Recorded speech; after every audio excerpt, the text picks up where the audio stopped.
Hello, everyone. Welcome inside the Red Earth Production Studios for another edition of YBMcast with Matt and Brian. And as always, we are joined by our good buddy Kevin Moulder from Prep Baseball Report. Kevin, how you doing? I'm doing great. How about you guys?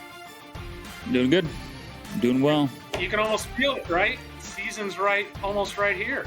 I can smell the grass, man. I can smell the turf.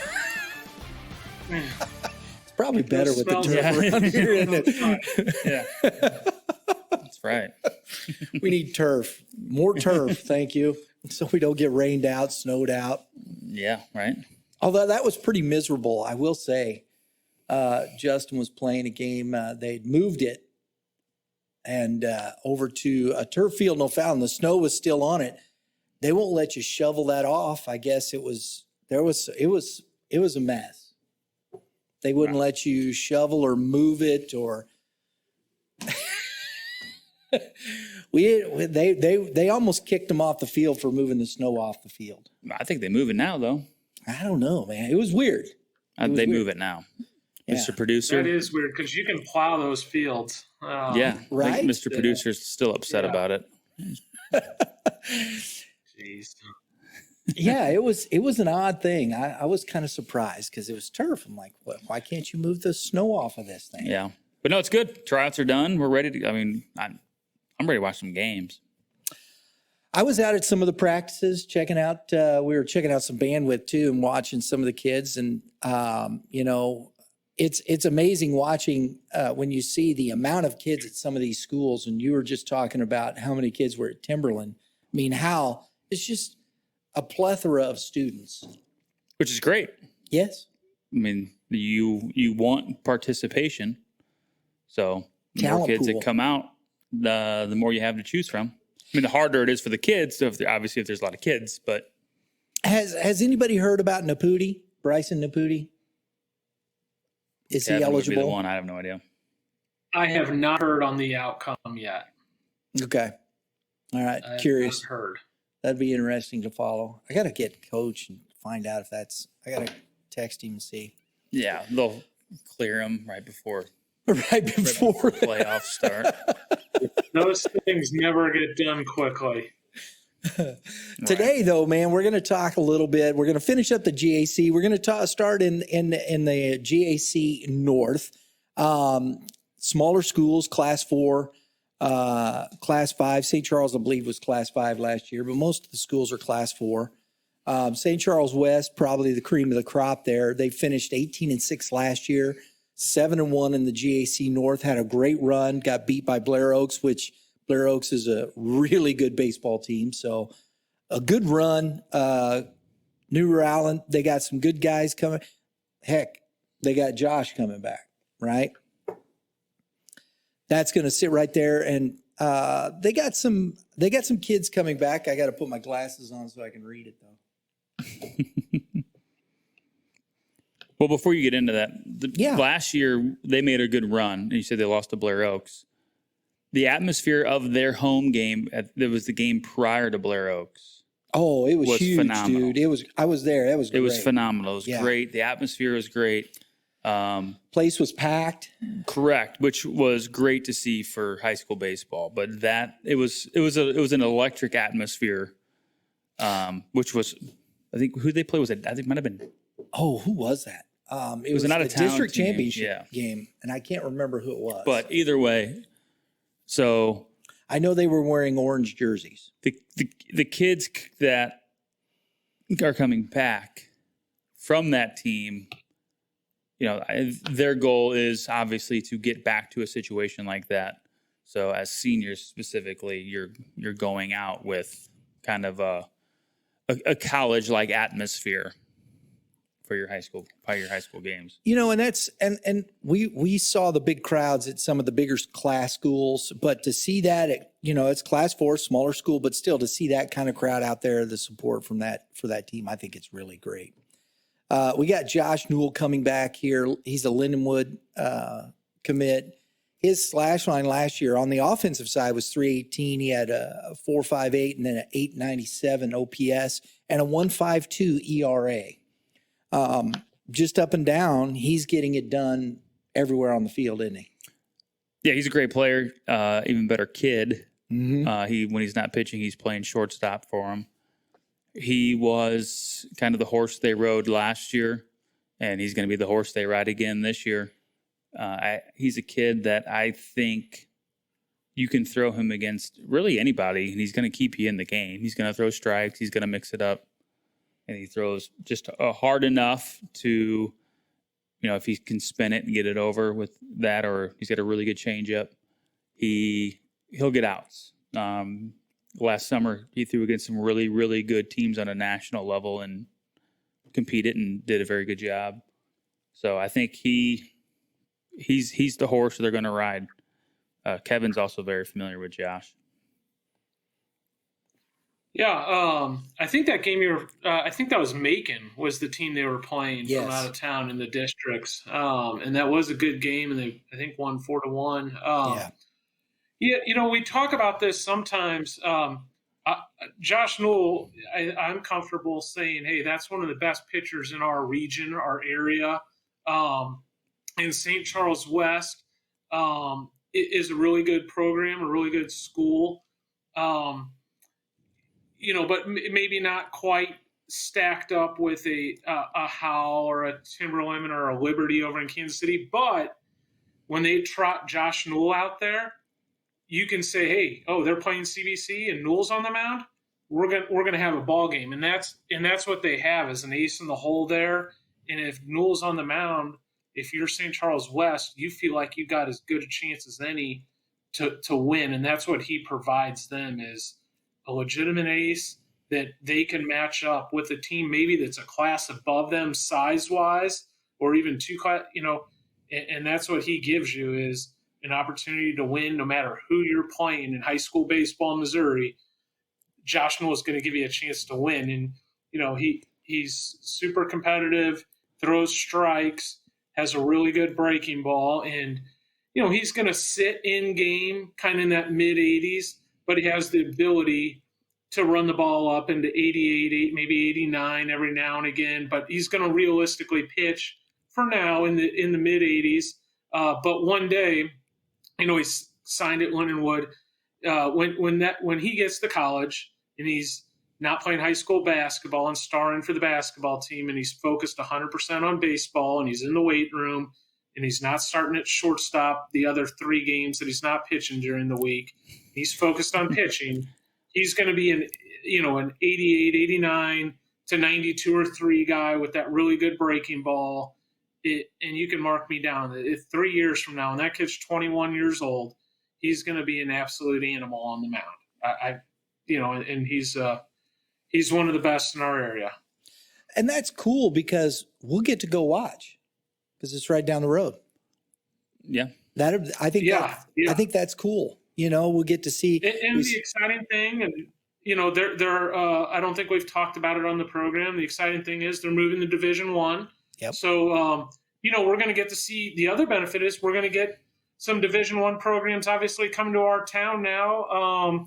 So now we got basically 3 Division I programs in our area between St. Louis University, Lindenwood, and SIU Edwardsville, which is great for our region. And, our high school players that are interested in playing Division I, not only could you go to one of those 3, but if you could come back home to play at one of these schools. So it's a great thing for baseball in our area / region.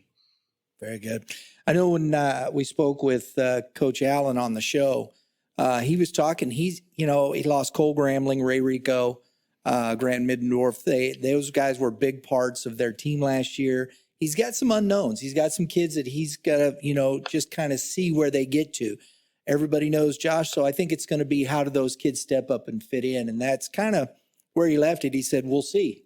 Well, he had a lot of unknowns last year too, and the kids you just mentioned were the kids that I think he knew he had to rely on from the previous year, right? But he relied on them, and he knew that these are the 4 kids, and now there's only one really coming back. So. You got Drew Blassingame coming back. I think kid is a solid ball player. Dylan Patterson. I think he's going to get some production out of those guys.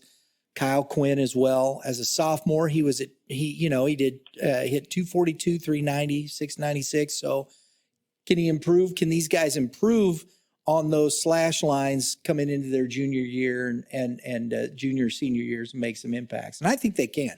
I think Coach Allen's a good, solid coach. I think he's going to have those kids ready to play. I think they're hands down the favorite in the GAC North. Agreed. And then it's just what happens when you get to the playoffs. Exactly. Because behind that, you got the Pirates, St. Charles High School. They were 14-11, 5-3 in the GAC. They had a big-time pitcher, Sam Myers, last year that is gone, right? Yeah, and he was kind of their leader. And, the one guy they have back that kind of stands above the rest probably is Jackson Chu, Right. 2A talent there. Had a good year offensively, hitting over 400, I believe, and he can also do it on the mound. So there's, I would look for him to kind of be their bell cow and on the mound and kind of anchoring that lineup. So they do have some talent back as well. And St. Charles has a couple of kids, a couple of 2023s last year. They had decent, this one kid, Toby Goodwin, 380, 400, 832 slash line. Maddox Meyer hit 333 with 478 on base percentage and 811 on his OPS. So you got some kids coming back that can put the ball in play, score some runs.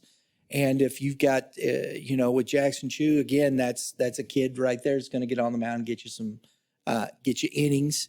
And it's all about, at that point, scoring runs. And if you can, right now, and like you said, he had 414 last year, Jackson Chu. So that's some thump. Yeah, he hit 3 home runs, had 27 RBI. So I think at this point, you look between those two teams. Those are your two at the top. St. Charles might have a little more at the plate than St. Charles West. Thoughts? I think that's a fair comment. You look at that roster. I think they have a good team. They might not have as it looks today, they might not have that ace that St. Charles West can rely on in Newell, but a lot can change. Maybe one of these guys develops and pops out and is a standout guy by April or May for him. It's definitely a 2-horse race. No offense to the other teams. I think those on paper, yeah. Yeah, on paper, right. Yeah. Thank you for clarifying that. Because then behind that, Winfield last year, they finished third. They were 9-15 with a 4-4 record. They got a handful of kids returning, a handful of 2023s returning, or they were returning, a big 2022 class. Warrenton, they've got one kid out there, a 2023, Kanan Hibbs. I think you might have seen him before. Kevin, no, yes. Kanan Hibbs? Yeah. Yes, no? It's very possible. He's not jumping into the front.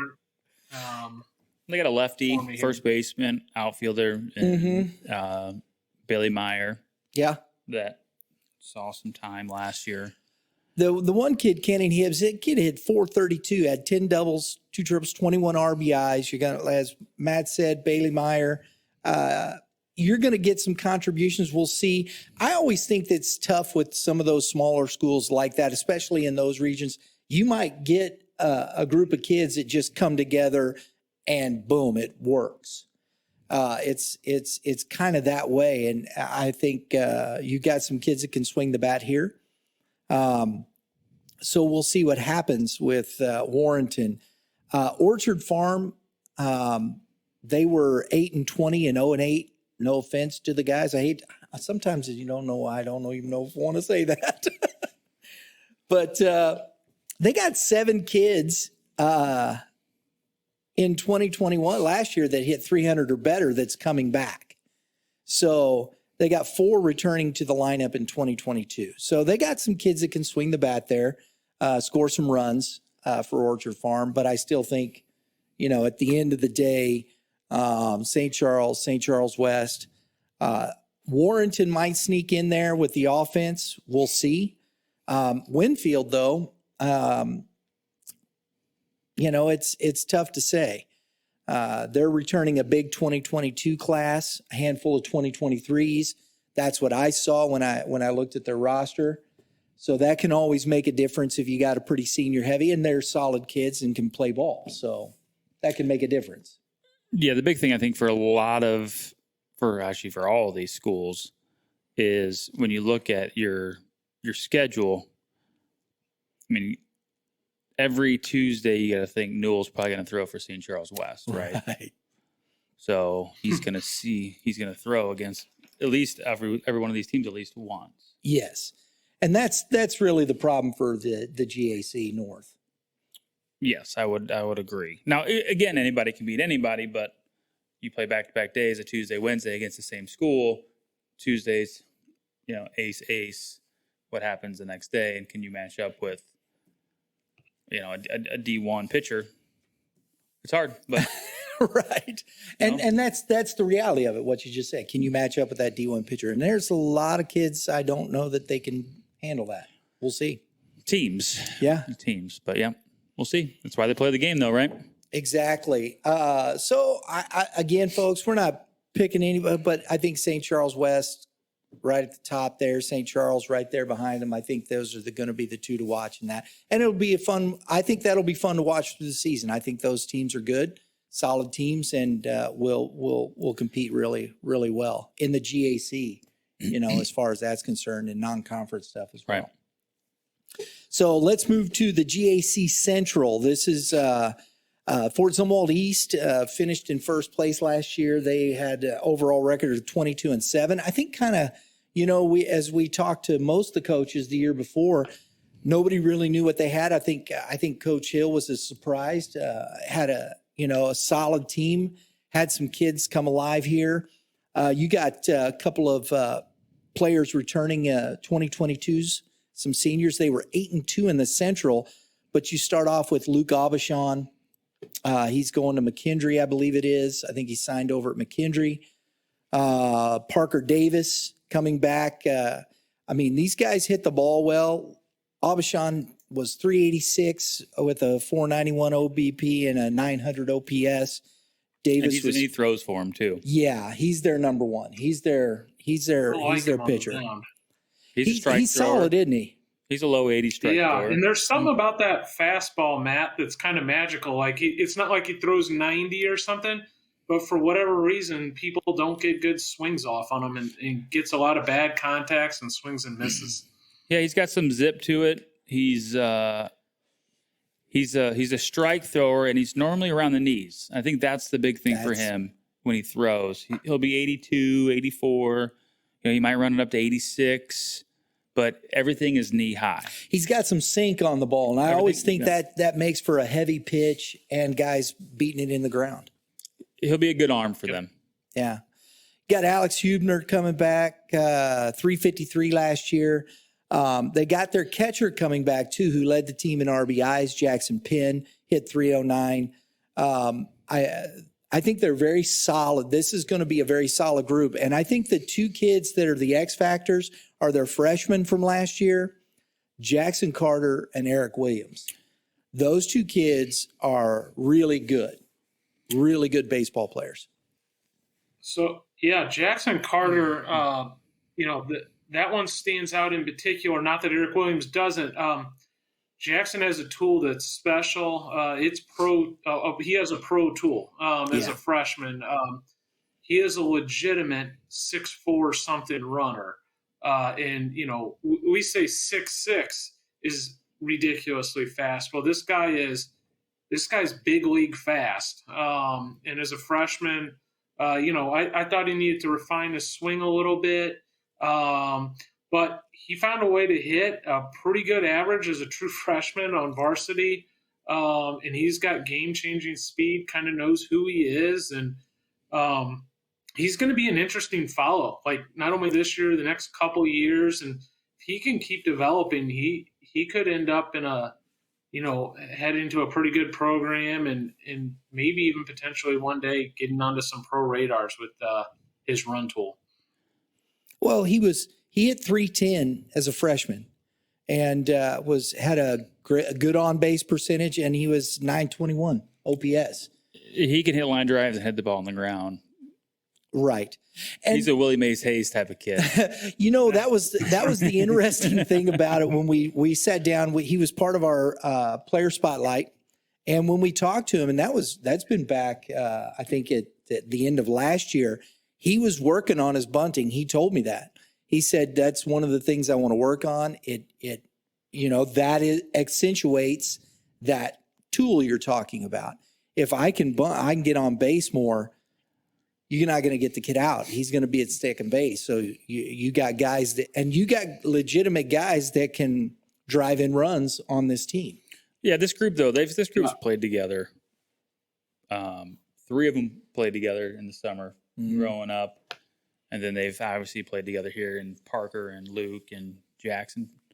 I think if they can get the other pieces together, this is going to be a solid group. So if they can get the missing pieces on paper that they may already have figured out that we just don't know about, they'll give teams trouble. Well, Eric Williams, and there was a kid that Coach Hill said they had a hole. And they didn't know, so he was the third baseman there on the freshman squad. He goes, we brought him up. We didn't really know what we were going to get, and he hit 353, and he's got he's got an 1100 OPS. I mean, he had 24 RBIs. So when you got a freshman coming in doing that, now you got these 2 sophomores with that, I think, leadership at that. It's going to be, I still think it's going to be a matter of depth on the mound for Zumwalt East. What do they have there? Can they compete on the mound? I really do. Yeah, no, I would agree.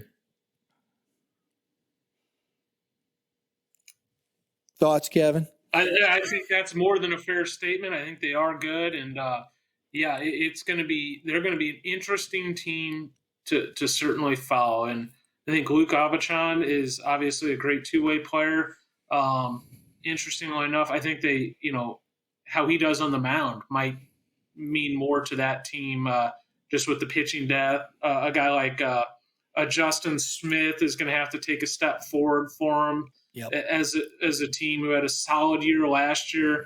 They might need him to be a little more at the front, or they might have to have a young guy that we're not even mentioning right now kind of step up, kind of like Eric Williams or Jackson Carter, did for them last year positionally. If they can find that out of one of their younger guys on the mound, maybe that take them to the next level.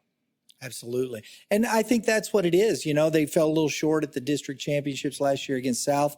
I think another arm, putting that, it's still there for them. I think that window is very, very wide open over the next few years for East, and they got some good talent there. Zumwalt South, they were the fourth place finishers. They finished in 4th last year, right? Yeah. Yeah. State. Saw them in the state tournament last year. State run. They got some kids returning. A few seniors, Peyton Blair, Brady O'Brien, and of course, Coach's son, Joey Friedel. What are you seeing out of these guys? I think the difference maker for them this year is going to be Carter Cox on the mound.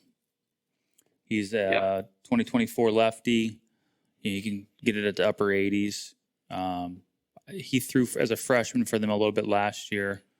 He was 4-3 last year. He's going to be. Records don't mean a whole lot to me in high school baseball. I'm just saying. It's the ERA. But he was their team in innings as a true. I mean, he threw 40 innings. Yeah. There you the go. leader threw 42. So I think he's the guy for them. No, he's for real. He had and I think this is when you look at these things, you have to remember. I think that's the point. He was a freshman, and when you see kids that get that shot, he had a 4.03 ERA, okay, might have had a bad game, but toward the end of the season, he was pitching a lot for them. And I think he'd figured some stuff out because he was doing very well. And a lot of people were talking about him especially toward the end of the season. So, even a 403 as a freshman coming in there at the varsity level and pitching, I think that's pretty good. And I'm not saying he is their best player, but he is their most interesting player in terms of guys to move on, like who are Division I or high-end Division IIs looking at, and it would be Carter Cox. And, he has a real chance. So it's going to be this is a big spring and coming summer for Carter, I would say. And, a year from now, we'll probably have a really good feel for where he's going to end up moving on to. But he's definitely a guy that had a really strong freshman year. We've seen him up into the upper 80s, and he's left-handed. And those guys, there's a market for those guys for sure. So he's going to be a huge cog. And he can also swing the bat a little bit. So it'll be interesting to see if he helps out on the varsity as a sophomore offensively as well. They have another senior coming back, Evan Carroll, who was 4-1 last year, had a 2.8 ERA. So you've got a couple of kids there that you're looking at that are going to be at that top of the page right there in pitching. So I think that bodes well for them. And, South always seems to figure out how to hit. Every time I've seen them, they're putting the ball in play. They put a lot of pressure on the defense. Just the way they play, their 24 class was good last year. Even they moved Carter up. I mean, as freshmen they played well, and the ones that got moved up to JV did well. They always get kids. They'll be good. So let's look down here. Washington finished in third last year, 17-11, 3-7. I don't know that much about Washington. I've got a few names from some kids. I don't know what you've seen there out of Washington, Kevin, if you've got anything on your radar there. I'm pulling them up right now. They've got a kid that's coming back. He's a pitcher, senior, Gavin Matchell. Or no, he's a junior, excuse me. He hit 333, and he was 3-3 with a 1.29 ERA. So he's got both of it there. I know Gavin fairly well. He has some pitchability to him, and kind of is a low to mid 80s guy, but has a solid breaking ball. We're looking for Gavin to take a little bit of a jump to be in that conversation for being a guy that a lot of colleges might be paying attention to. But Gavin is a guy that would be at the front of names who we're talking about, I would say, for who they're going to rely on, and just an interesting name to be aware of this spring to see. He could be a guy a month from now we're talking about, or a month and a half from now in April, we're talking about Washington has a right-hander that's, now in the upper 80s and leading the charge for them. Because if he kind of turns the corner for him, it's kind of the same thing we were talking about with Newell. Then they got a frontline guy, and they can feel like they can maybe rise up and compete against the top teams when they have him matched up. And they got a senior coming back, Luke Kleekamp. He hit 305. You have another junior, Sam Paul, I guess, or it's Paulie. I don't know how you pronounce it. It's Paule. He hit 358 last year. And so they got some kids swinging the bat. And then, as you said, with the Gavin Matchell, that's what I know. That's what I saw. I just kind of gone back and looking through last year's stats a little bit. That's about what I know. So if you've got some of these kids coming back, some experience, we'll see. They looked like they had quite a few seniors on that team as well. So we'll see what gives. Here's another local one for us, Liberty Winsville. Dun, dun, dun. They're kind of right there, Go ahead, Kevin. I was going to say I like this pitching staff a lot. And there's a number of pitching staffs across the state, and even specifically, we talk about Timberland maybe having the best 1-2 in the state. CBC has a ridiculous amount of pitching depth, just 1 through 8 or whatever. But I would throw Liberty up there pretty high. I can rattle off 4 guys really quickly that have that are all going to be college pitchers. Kind of led by Seth Bennis, and that name should ring a bell. He's sitting on multiple Division I offers, high end. He's if he wants, he'll sign at a Power 5 school or a high major baseball, because like Coastal Carolina is not a Power 5 program, but they won a national championship a handful of years ago. So that's the one thing that's interesting about baseball is it's not like football where you have to go Power 5 to be in an elite level. But Seth's a guy that at our winter showcase was up to 92. Has a pretty good breaking ball, throws strikes, knows how to pitch, but has taken a jump with the velocity. Sam Gordley and Tyler Timmerman are back. They're both signed at St. Charles Community College. Those guys are nice pitchers that are kind of hang out in that 84 to 88 range, and are proven guys. Throw the ball throw strikes, have a breaking ball. Were successful last year. They've only gotten better since last year. And then they have a young guy.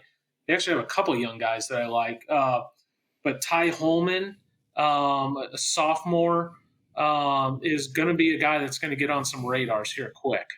He's a 6'3", 6'4" right-hander, up to 88. He's a name that people are going to learn about here pretty quickly, I believe. So that's 4 guys. For high school pitching.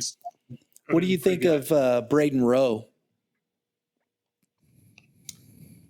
Do you know that? I'm not familiar with Braden, to be honest with you. Because he had quite a few innings for him last year. Did very well for him that way. And that goes to depth, right? That's what you were talking about. As far as depth is concerned, I think this is where it's at, because I think they're going to have to rely on their pitching, because when you look at what's coming back offensively, I don't know. It's all kids that are coming up off that JV squad, it looks like, or kids that didn't get a lot of at-bats last year.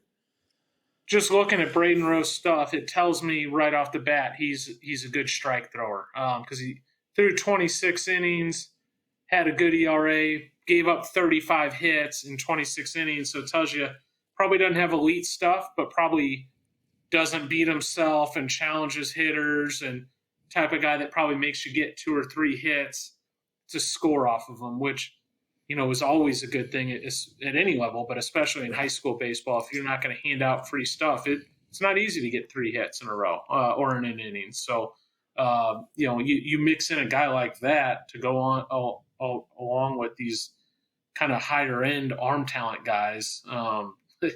That's going to bode well for Liberty. Yeah, and they're another one sitting on a pretty good 2024 class. Yeah, agreed. So you got to think some of those kids will probably get pulled up, especially when you get into the long weekend tournaments they're doing. They'll pull up some kids. A kid that Kevin's familiar with, like a Braden Schnurbush, who's had big jumps in the off season. He might get a couple shots in some of those tournaments that you get in the weekend where you need as many arms as possible, because then you can throw those guys back down. There's a couple position guys that might get called up depending on how the older ones do early on.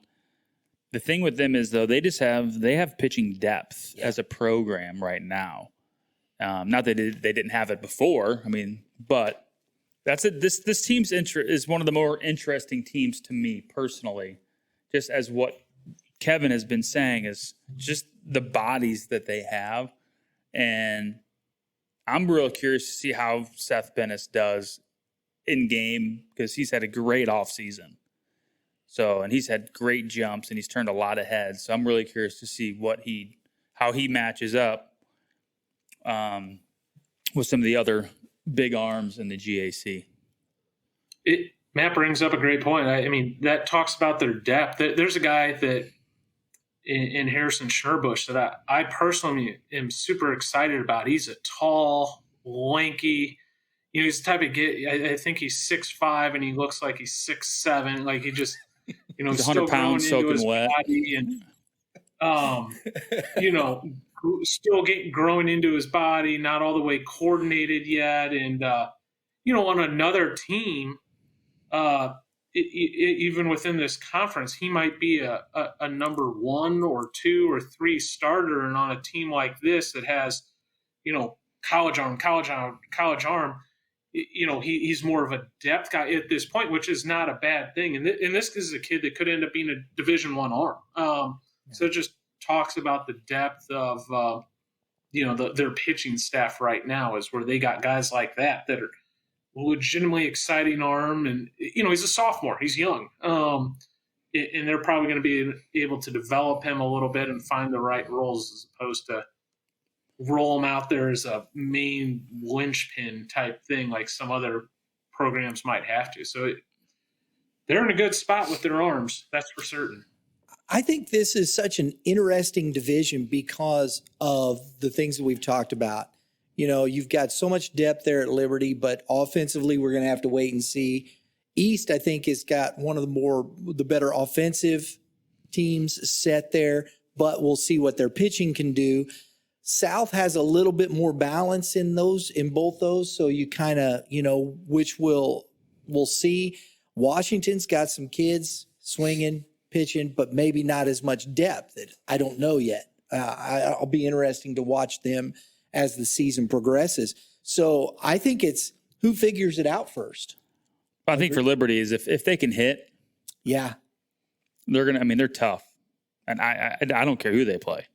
I don't disagree. If they can hit, because you got a guy that's with the depth they have, they can roll 3-4 dudes out in one game, and that's not ideal, obviously. But if somebody goes out there and they crap the bed, you got another guy that can just follow them, right? Everybody, you don't have a great game every game on the mound. So, but you don't have to leave that guy out there to suffer. You can go, oh, hey, we've got plenty of depth. Let's get something. Let's stay in the game. Correct. So if they can swing it, I think they're gonna be a tough team just in general if they can swing. Yeah. It'll be interesting to see. I don't know what the line is too, because I know they're a Class 6 squad. I know that Liberty's Class 6. And I think Washington is Class 6. Both those teams, I believe, are Class 6, and the rest are, I believe, Class 5. So that makes a interesting combination there in this division as well. Yeah, and I think Liberty, with their schedule, which they're going to get into playing Howell numerous times, which they need to. They need to play those type of games, I think, consistently, and the Holts and the Timberlands and whatever tournament they're in. But yeah, I think they need those games for that staff to get prepared for the tournament. Not saying that this conference isn't going to help them. I agree. I understand what you're saying. But if you're Howell and you're playing those teams every week, you're playing a Timberland and you're playing right. The Holts and whomever.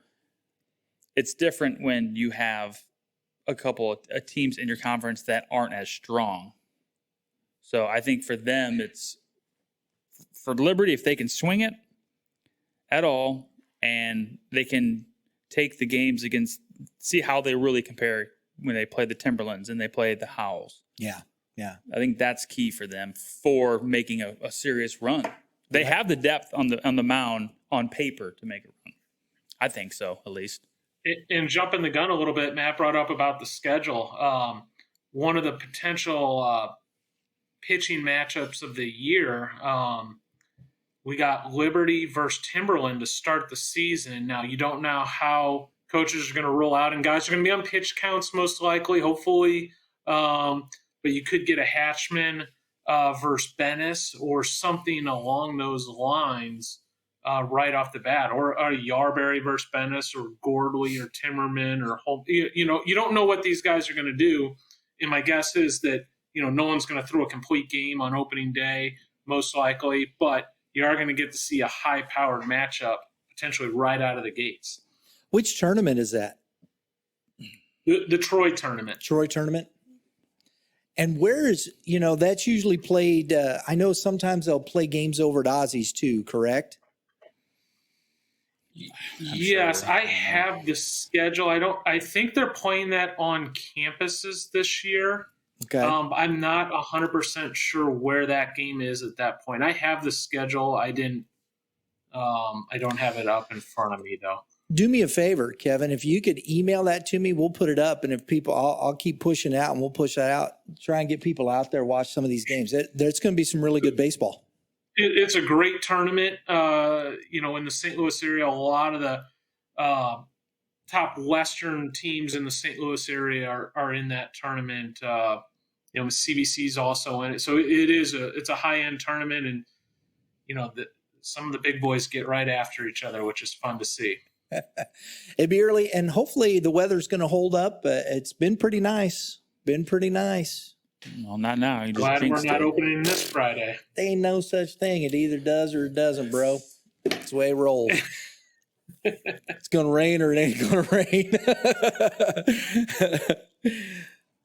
Let's talk about that. Okay. You going to pick anybody? You're missing 2 schools. Oh, that's right. I'm sorry. My bad. Zumwalt North. Zumwalt North was they finished 8-18, 2-8 last year. Kevin, you talked about Tanner Paschke, right, as a player there with North. I haven't looked at much of that team. I don't know what they've got there. I haven't had a chance to really finish that out. Tanner Paschke is clearly their star, their main guy. Obviously had a tough season last year, but Tanner is one of the top arms in the area. Signed with committed, I suppose at this point still at Iowa. We have he was the guy that we brought to the future games last year, and with our TrackMan metrics and whatnot, he has the number one slurve in the country. So kind of a combo slider, curveball, Interesting. in the country according to spin rate and horizontal break. So it's got a swing and miss breaking ball, but it's also tough to catch. And, he's 87 to 90, 91, I believe he can bump, but you got to have he can be a tough guy to handle. So it'll be interesting to see, how he's able to perform this spring at his school. But that is a big arm, and anyone that draws him will have a tough assignment that day.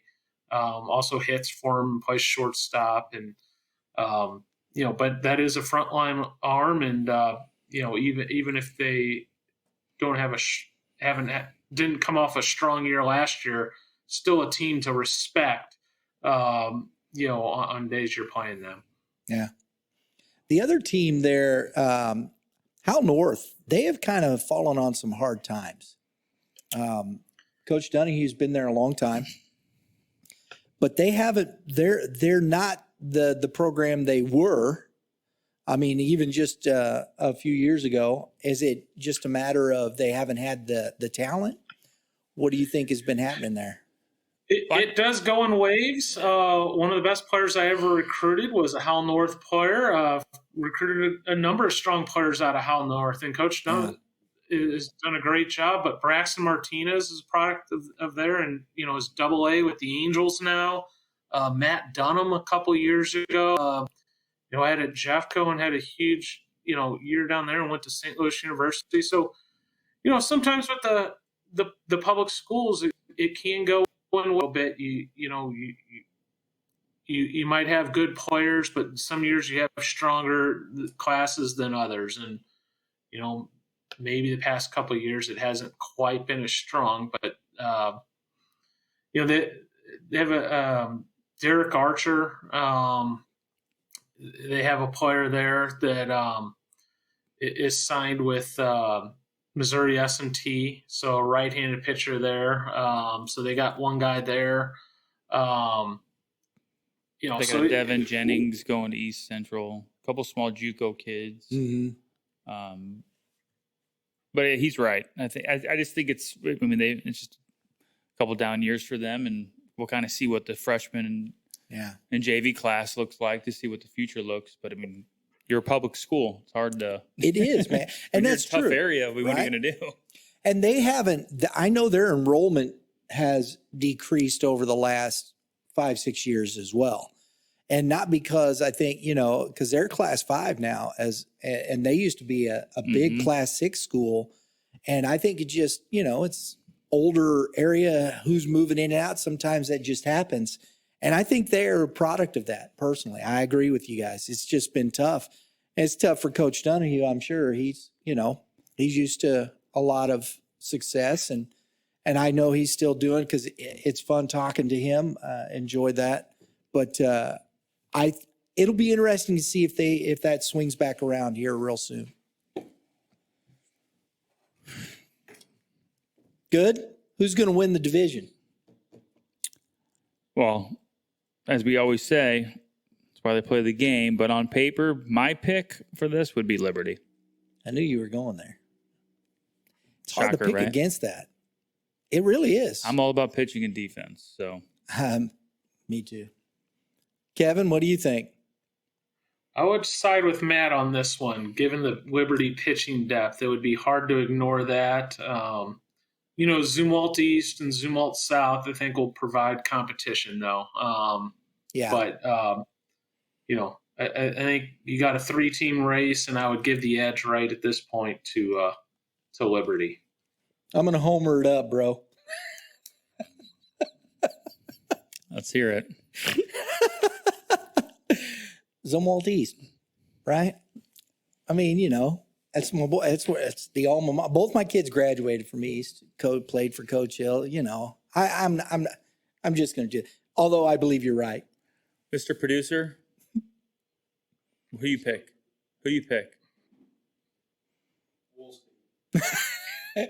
That was. He said, "We'll see." Wise move. Yeah, wise moves. You got to be able to not get heckled at a restaurant when you're out in town, right? Stay away from Howell North area, buddy. Yeah. Hey, you know what? I love Coach Donahue. He's a great dude. I've talked to. It's just tough. It's tough. It's the way it is. It sucks sometimes, but everybody's gone through it. I think. Yes, they have. Especially when you have those issues, except for maybe Zumwalt West and Howell and Timberland. So there you go. All right. Well, that's a pretty good preview. GAC's coming up. We got the baseball season right around the corner. It's going to be a lot of fun. Hopefully we're going to be able to get some GAC games in. It's starting to become a little bit of struggle. We're having some trouble with some streaming opportunities. So we'll keep you guys posted on what's coming up there. We definitely are looking to get maybe 1 or 2 games in on the campuses. We will be out at the GAC Showcase. I think we're going to be able to bring you on that Friday evening there at Lindenwood. It's going to be Holton Liberty, which will be a good matchup. That'll be a really good matchup on April 29th. Fort Zumwalt East and Christian High School are playing out there as well. I think that'll be a pretty good matchup. Christian's usually got a pretty good program. I think they're class 3, aren't they? Over in O'Fallon. Don't quote me on that, but I think so. I think so. And they usually do pretty well. They have a pretty solid program there. And then the next day, I don't know much about this, but I know Troy is playing Oak Grove. Do you know anything about Oak Grove, Kevin? I do not. But it will be interesting because I think Troy is going to have a solid year this year. So it'll be fun to get a look at those guys. Yeah. And Troy, I had a great conversation with Justin Rogers, the coach out there. I think as you were talking about them being a sleeper a little bit, I think he's got some guys. I think he's ready to play. I think that'll be I think the GAC is going to be really, really fun this year. I really do. Would agree. So, all right. That'll wrap it up for us here in the studio. I can't speak English anymore. That's all right. But we hope you enjoyed it. Look, put your comments in. Justin, you didn't give me my comment sign again. So, put your comments in. Tell us what you think. If you think that who's your pick for the GAC Central, the GAC North, love to hear about it. Please do. We appreciate it. Hit the like button. It helps the algorithm. See, YouTube has this algorithm that says if you hit the like button a lot or things like that and comment, it helps us. So please do that. We appreciate it very much. Subscribe and hey, all you pitchers, keep throwing strikes, and you hitters, Hit them where they ain't. it's good advice, and we will see you next time.